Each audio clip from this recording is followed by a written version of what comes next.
বছর শেষের রাতে পিকনিক আর সেখানেই গুলি। উত্তর দিনাজপুরে খুন যুব তৃণমূল নেতা, গ্রেফতার তার দুই বন্ধু। পুলিশের দাবি, ধৃতেরা জেরায় জানিয়েছেন আগ্নেয়াস্ত্র নিয়ে টানাটানি করতে গিয়ে নাকি গুলি চলেছে। শতপ্রণোদিত খুনের মামলা রুজু করে তদন্ত শুরু করেছে পুলিশ।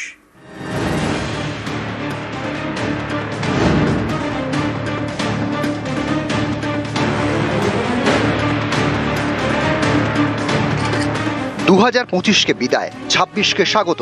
31st নাইটে চলছিল পিকনিক, সেখানে চলল গুলি, খুন যুব তৃণমূল নেতা। উত্তর দিনাজপুরের রায়গঞ্জে নিহত বছর 37-এর নব্যেন্দু ঘোষ। তিনি ছিলেন যুব তৃণমূলের জেলা সহসভাপতি। পুলিশের দাবি, তার বুকে গুলি লাগে।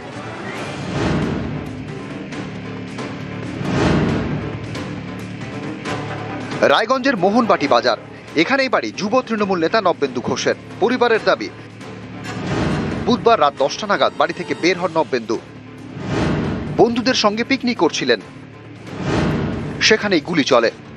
আমাদের পাশে বাড়ি, নবেন্দুকে নাকি গুলি করেছে। এখানে কিচ্ছু ব্যাপার নেই।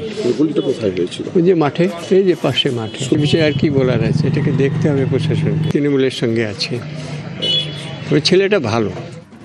নব্যেন্দুর বন্ধুরা ছিলেন পিকনিকে, তাদের মধ্যে দুজনকে বুধবার রাতে গ্রেপ্তার করে পুলিশ।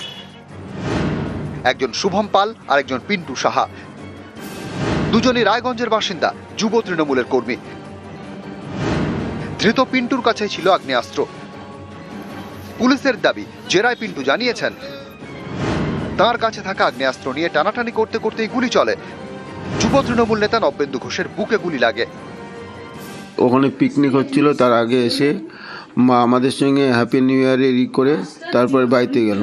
তো ওখানে একটা ওর ফোনও ছিল, বলল যে মা আমার ফোন আছে ওখানে। আর তারপরে আর কিছু জানি না দাদা, তার সম্বন্ধে তারপরে আমরা কিছু জানি না।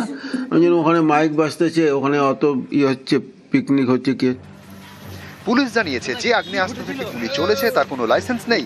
ধৃতদের জেরা করে তদন্তকারীরা জানতে চাইছেন, এটা কি সত্যি দুর্ঘটনা নাকি ছক কষে খুন করা হয়েছে। শতপ্রণোদিত খুনের মামলা রুজু করে তদন্ত চালাচ্ছে রায়গঞ্জ থানার পুলিশ। পুলিশ প্রশাসনকে বলবো যে যারাই এই ঘটনাকে আঞ্জাম দিয়েছে তাদের কেউ যাতে রেহাই না পায়, দুষ্কৃতীরা যাতে খুব কঠোর থেকে কঠোর শাস্তি পায়। উত্তর দিনাজপুর থেকে মুক্তা সরকার, নিউজ 18 বাংলা।